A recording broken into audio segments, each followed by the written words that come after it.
Hey folks, welcome back to the Barefoot Expo 2025. We have Steven Sashen from Xero Shoes sitting down with us for a little bit of an industry chat. We want to talk about what you think about the state of the industry, as well as we're going to ask you some questions about Xero Shoes. We definitely want to talk about this guy sitting right here. But the first thing that we want to ask is, how are you feeling about the Expo in general? This is day 2. How do you feel like it's going? How does it compare to past Expos? What do you think of the event overall?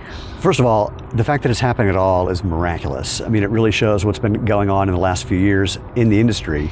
The one we did last year in Chicago, it was just jam-packed, but it was also a very tiny room, and we had to limit the number of people who could be there and limit the number of vendors who could appear. So now we have all this extra space. We're here in beautiful downtown Denver. Well, downtown Denver's not that beautiful.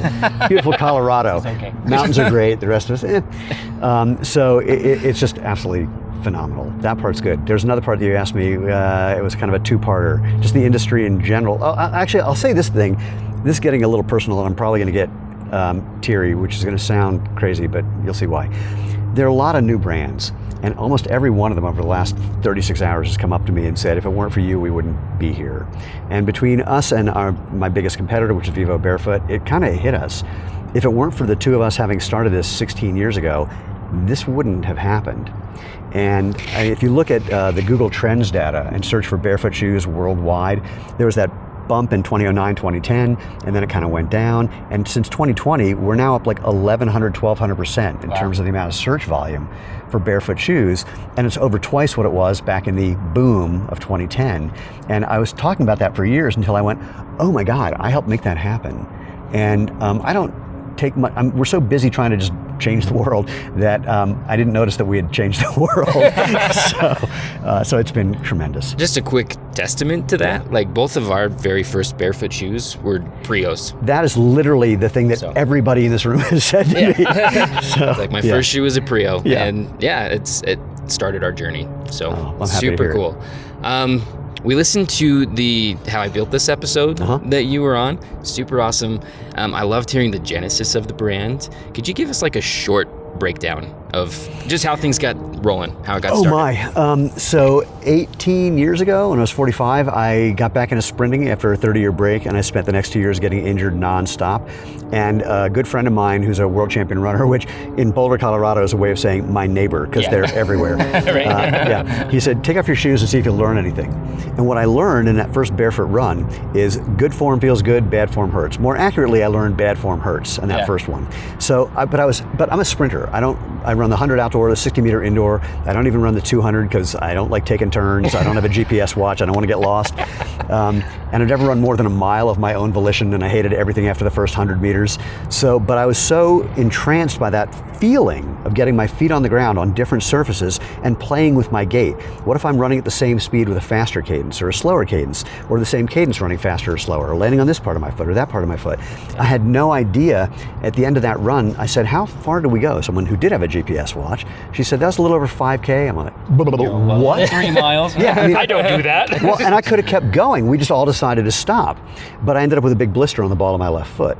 Now, unlike most people who would say, oh, see, this is nonsense, I got a big blister, I thought, how come my right foot's okay? A week later, I went for another barefoot run, and I'm thinking, if I can find a way to not hurt the gaping hole, then I'm probably not doing what caused the gaping hole. Sure. And let's give it 10 minutes. 9 minutes and 30 seconds of agony later, in one stride, everything changed. My running got faster, easier, lighter. I felt like I could just keep going forever. Now, I'll cut ahead. I didn't know then, but what I learned, or what I realized, is what I was doing as a sprinter, this whole thing of land on the ball of your foot, I was doing that, but I was overstriding. I was reaching out and putting my foot in front of my body. Physics is physics, so that's a bunch of abrasion. That's caused the blister. But I stopped doing it because that was hurting.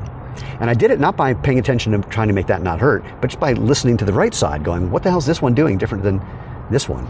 Anyway, that barefoot experience changed my life. My injuries went away. I became faster. I've been a Masters All-American sprinter, one of the fastest guys in America in my age group for the last 15 years, and I wanted to keep that flavor going.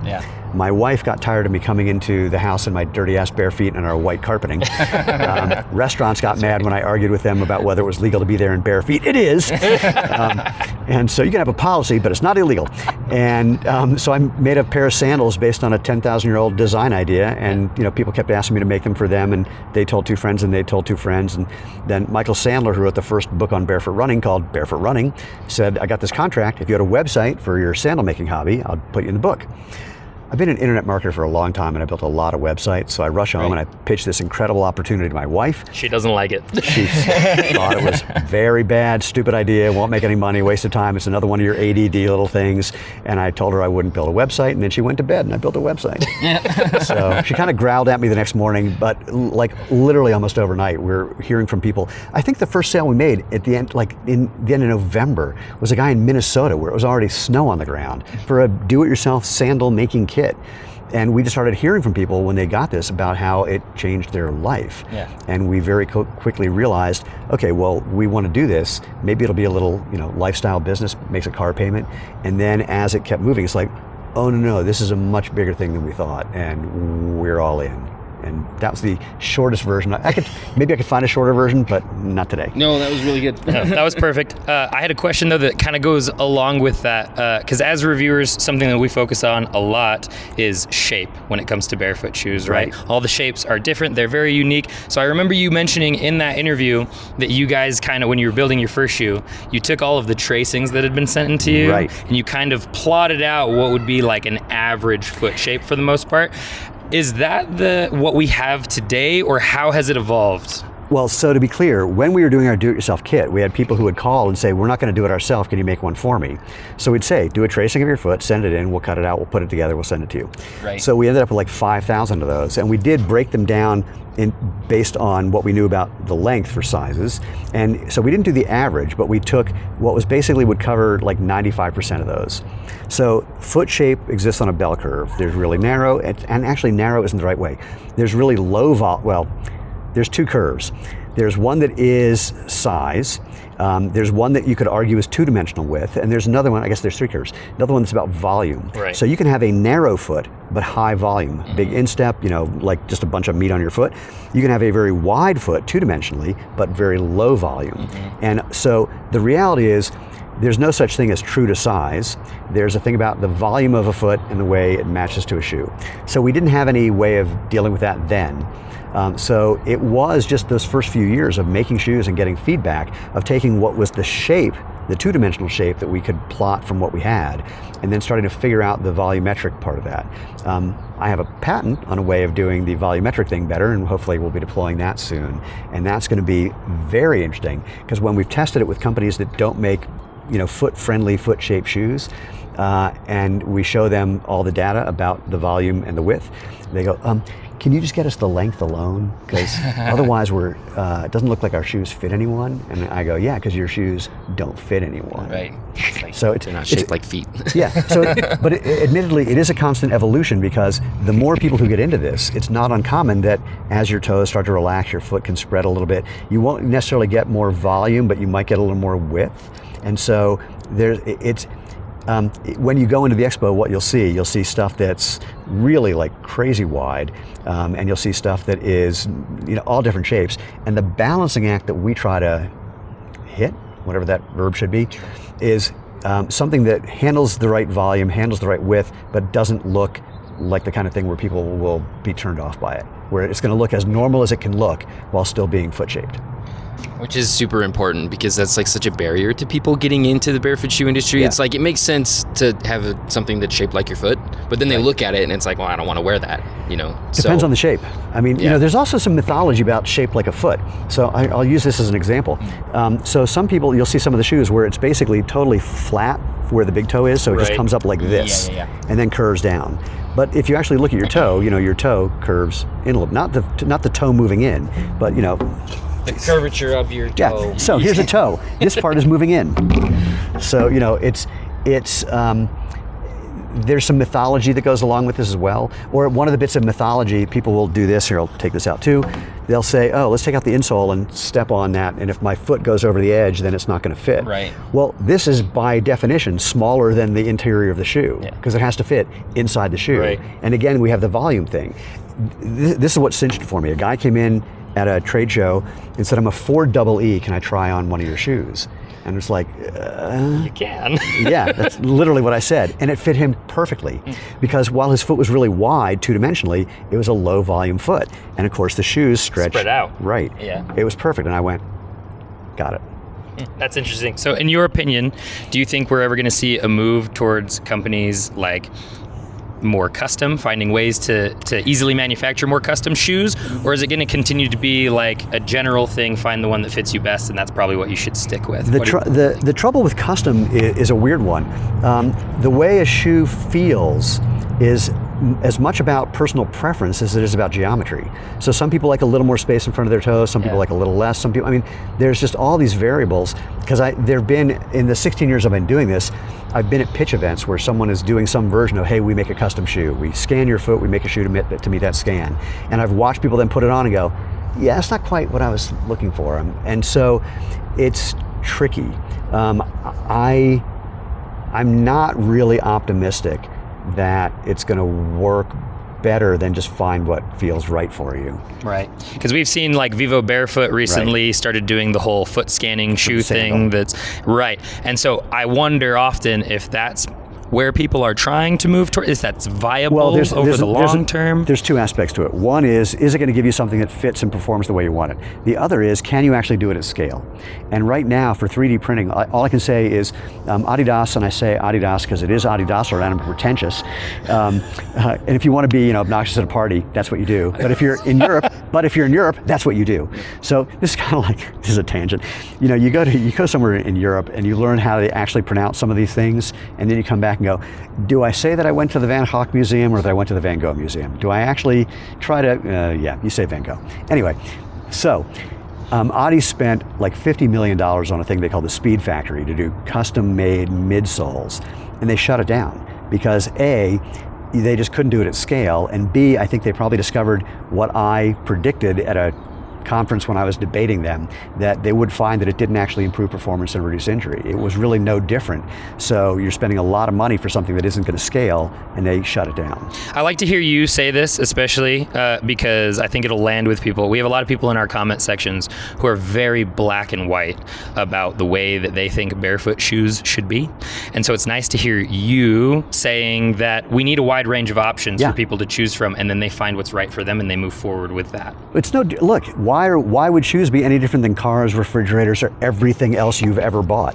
There were times in the early days when I was at pitch events, and somebody who's analyzing the pitches would say to me in the Q&A part, well, isn't this just a marketing play? And I'd say, isn't everything? Yeah, right. Yeah. Can we talk about the X1? Oh, the one in front of us? Oh, this little thing? This guy. Yeah. So we're super interested to know like how it's doing. Also, how it came about. How it came about would be awesome. We found this website called Kickstat, just randomly, because we were like, how often is Isaiah wearing this shoe? Uh-huh. And ever since December, it's been his shoe, which is really cool. It's always worn. And so that's what we're like, how did this come about? Let's start with that. Okay. Back in 2018, I got an email from Temi Fig-Bentley. Temi is now the center for the Golden State Valkyries. She was with the Indiana Fever. She's been playing professionally for a long time. She said, I've been wearing your shoes and sandals off the court, and my feet and ankles have become indestructible. You should make a basketball shoe. It just so happened, coincidentally, I had been at actually a training with Dr. Emily Splickle from Neboso, and for some reason, I was wearing our hiking boots. And I say for some reason because I never wear boots, but I literally don't know why I was doing it. Or maybe somebody else was, I don't know. Either way, one of the people there was a trainer for a college basketball team, and he said, that's practically a Converse All-Star. It also coincidentally happened that our chief product officer, who'd been in designing footwear for 40 years at that time, had worked at Converse. So we took that hiking boot and stripped it down and turned it into basically like a Converse All-Star. And we sent it to Temi, and she said, okay, it doesn't quite fit me, so I can't play in it, but I can tell you this, I couldn't sprain my ankle in this thing if you paid me to. So that kind of gave us the motivation, but when I said we should build a basketball shoe, people thought I had my head firmly up my butt. And I just couldn't get it moving. Then there are a couple things that happened. One was Joel Embiid. Joel, very highly paid recruit, was having nothing but foot and ankle problems, and Dr. Irene Davis, from when she was at Harvard, got connected with him through the trainer at the Sixers at the time, and she said, well, you can't wear another shoe because of your contract, so train barefoot. Gosh.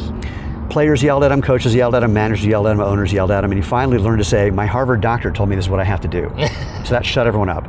And then his feet and ankles got stronger, and he's basically was okay. We were supposed to work with him, but then he got a boatload of money from another company, and so be it.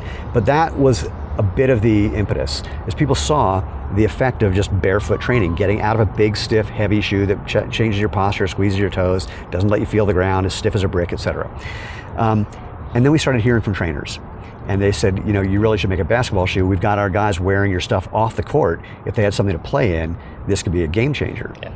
So our product team happily jumped all in, and I think the fastest we've ever developed a product came up with the X1. Oh. And in the middle of that, so the first thing we're giving it to Temi to have her play, and then Justin Holiday shows up in the Nuggets, and he and his brother Drew, they had his high school coach, their high school coach, had them doing a lot of barefoot training.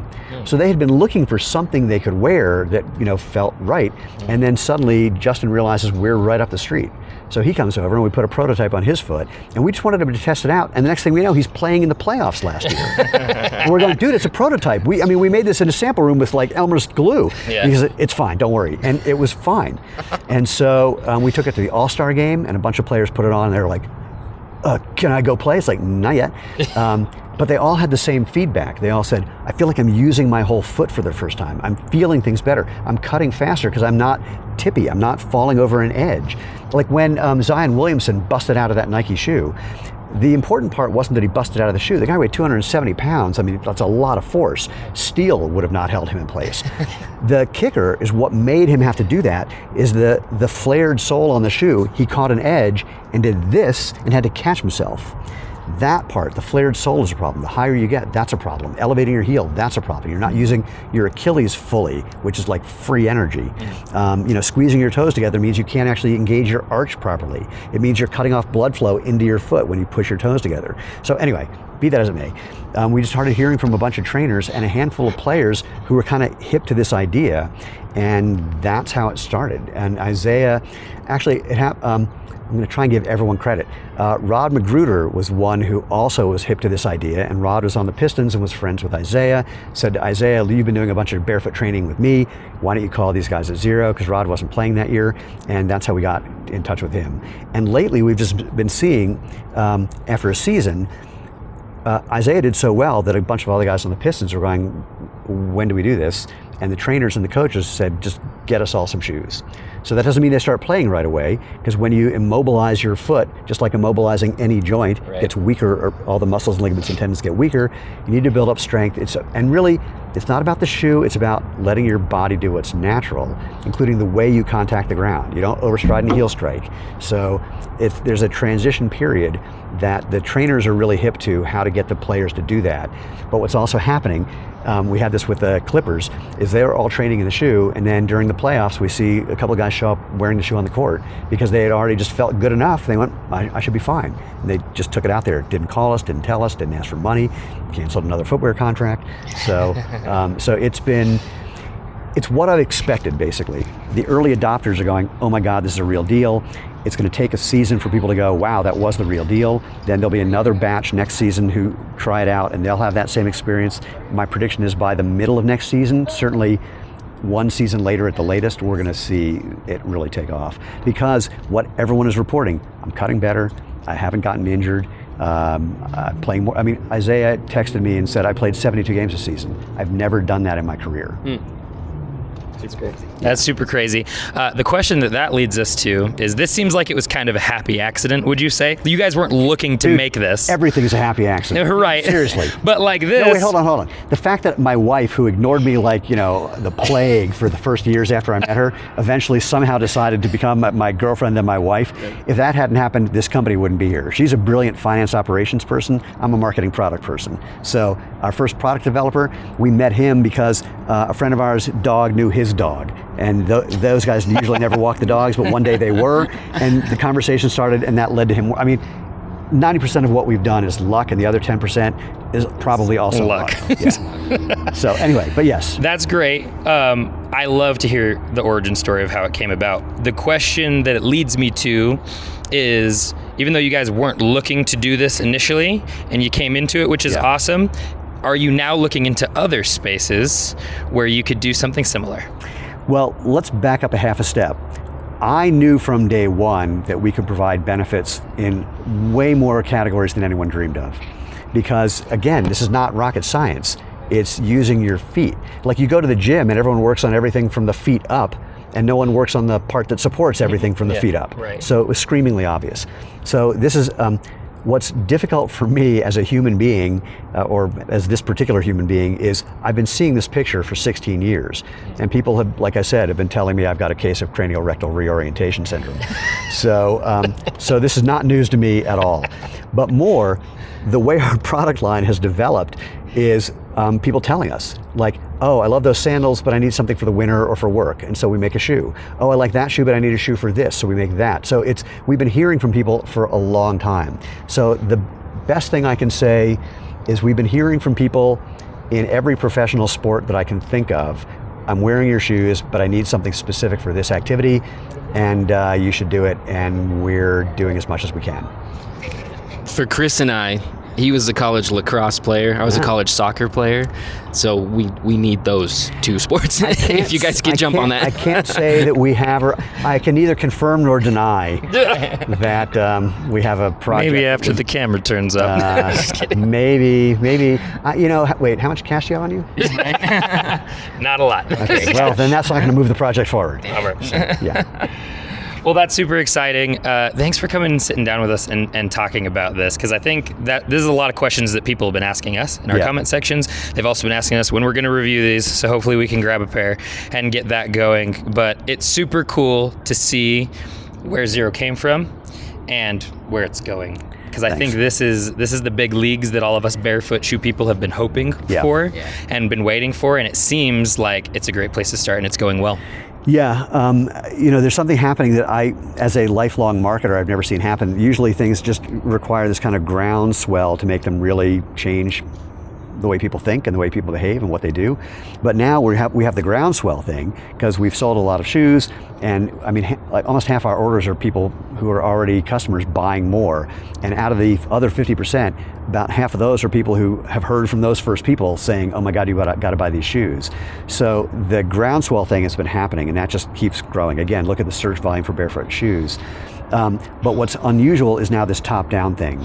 And it's not surprising, because what's driving the top-down thing is not fashion, although we're expanding into those categories as well, because people are getting hip to it. But it's high-performance athletes who realize having stronger feet and ankles is valuable for them, is going to change their lives, will give them more healthy games in a season and more seasons in a career, which is also good for the teams and for the owners. I mean, this is a very big deal. And so that kind of top-down and bottom-up thing, I think, can make this move faster than anything we've seen before. And the only question that's really fascinating is, how are the big boys going to respond? Right. Because the reason they never really jumped into the barefoot thing, we've had major footwear brands say to our faces, what you're doing is legit, but we can't do it, because if we did, we'd be admitting we've been lying for 50 years. They know, but how are they going to tell this story and this story? And I don't think they can. So, and even if they do, someone said, what if Nike ripped you off? I go, then we won. We're just trying to change the world. I'm not trying to become the next fill in the blank. So, and I didn't mispronounce Phil Knight. It was actually Phil in the blank. God, that was horrible. My apologies. But the point is, we don't need to be the biggest whatever. We're literally just trying to help people become happier and healthier feet first. We're a health and wellness company disguised as a lifestyle and performance footwear brand. And so that's where we're going. And it's going to be, suffice it to say, whatever's going to happen next, no one will or can predict it. And it's going to be very interesting. That leads me to the last question that I want to ask here. here for this interview, and that is, we hear a lot from people who aren't inside the barefoot industry, aren't into barefoot shoes, that it's just a fad, that it's just a trend that's picked up in the last 10, 15 years, and it'll come up, it'll hit some kind of peak, and then it'll be gone. I would love to hear your final opinion. I think we kind of got it there, just a little bit, but I'd love to hear you pointedly address that thing that we hear sometimes. If I was being glib and rude and whatever, I would just say, well, they're stupid. But I'll just say it because sometimes that's the way it comes out of my face. I mean, the evidence is, that's an outside perspective without actually looking at what's going on. And it's because that's what did happen back in 2009, 2010, is it was a fad. It was kind of this crazy thing, and people didn't understand that it's not about the footwear, it's about the human body working correctly. Again, what I say to people is this, here's what I really do when I'm not being obnoxiously glib. I go, let me ask you some really stupid questions, and these are not trick questions. I say, okay, first things first, we already alluded to this one, but I'll get into it a bit more. Which is better, weaker or stronger? Stronger. Cool. Well, let's talk about weaker then, since it's not good. If you were going to make this thing weaker, wait, hold on. If you're going to make this thing weaker, I had to. What would you do to make this joint weaker? Immobilize it. Yeah, don't use it. So if you put it in a cast, it doesn't come out stronger 8 weeks later because you've immobilized one joint and the dozen or so muscles, ligaments, and tendons around it. Your feet have 33 joints and 110 muscles, ligaments, and tendons. What happens if I had a stiff shoe, I'd show you, a shoe that bends that much. I mean, this one does this. But if you had a stiff shoe, what's that doing to those 33 joints and those 110 muscles, ligaments, and tendons? What problems might you have over time if, just like your arm in a cast, your foot in a cast gets weaker and weaker and weaker? Okay, here's another. You have 200,000 nerve endings in the sole of each foot. Why? Oh, now let's get better. Which is better? Dumb question. Which is better, feeling or numbness? Feeling. Cool. Most of the time. Why do you, yeah, most of the time in the real world. Yes, most of the time. So you have all these nerve endings in the sole of your foot. Why? To feel things. So you know what you're stepping on or in, so your brain can tell your foot how to move properly over that terrain, first by being able to move those muscles, ligaments, and tendons and the joints that go around them. How much can you feel through a shoe that's this thick? Nothing. Then I do a simple one. Which is better, restriction or freedom? Freedom. Again, these are stupid questions. And then I point to their shoe, which has a pointy toe box, and go, is that the shape of your foot? And I go, if it is, it's not supposed to be. But if it's not, what's the problem that you might have at the end of the day, the week, a year, many years, by shoving a foot-shaped thing called your foot into a non-foot-shaped thing like that shoe? And then they tell me about all their foot problems. Or what's another good one? Which is better, misalignment or proper posture? Again, stupid question. Elevate your heel and it tips you forward just a little bit, but you still have to adjust with your ankles, your knees, your hip, and your back. And whichever is the weakest link in that chain will suffer. So we just flatten things out the way you were born to be. And then we hear all these people reporting all these wonderful benefits from doing that. There's like a couple more. So what I'm really doing when I ask these dumb questions is hopefully getting people to question what they've been taught. Yeah. And their own experience undermines the belief that they were given. And that state of cognitive dissonance, of knowing what's true from your own experience versus what you've been taught by multi-billion-dollar companies trying to get your money by lying to you, doesn't wake everybody up right away, but it wakes a lot of people up. So my prediction is this. This is a weird one. Remember the Audi TT, the original version? Mm-hmm. Okay, the original version, for people who don't remember and are not car people, it looked like a VW Bug on LSD. But it was very polarizing because of that. Some people loved it, some people hated it, but it created a lot of conversation, very much like the whole Barefoot thing did. And as more people got used to it, then, that's okay, not so bad. And then Audi toned it down and just made it prettier and prettier until it's a beautiful little car and you would never know that it was, high as for a while. So I think the same thing is going to happen here. We're seeing this organic growth. And I think as people get just more familiar, even if they're having the argument, just they're starting to see it more often, at some point they're going to go, all right, I'll try it. And because the experience is so consistent, people put these on, the first thing they go is, oh my God, like my toes aren't getting squeezed together. Oh wow, they're really light. I feel like I'm not even wearing anything. Oh man, my foot's moving. This is like really, they have consistent experiences. So we're gonna see which way it's going. The curve is gonna go from here, let's say from here to here. Yeah. And then when enough of those people have that experience of really having life-changing things, doing things they've either never done before or things they haven't done for years, issues they've had for a while clearing up or getting much better, then we're gonna see another inflection point. And again, my only question is, when do the companies that are feeling threatened by this start to take action. Because in the footwear world, the reason everything's this thick now is when the first couple companies did this, every other shoe company is like, oh my God, we're never going to make another penny. We have to do that too. So can they do it authentically? Don't know. Is there an opportunity for everyone to play the game and help people? Absolutely. So fingers crossed. Awesome. Well, thank you so much for taking time to come and chat with us. This has been very enlightening, informative, and entertaining as well. We really appreciate it. So hope you keep having a good time at the Expo, and stay tuned for even more coming down the line.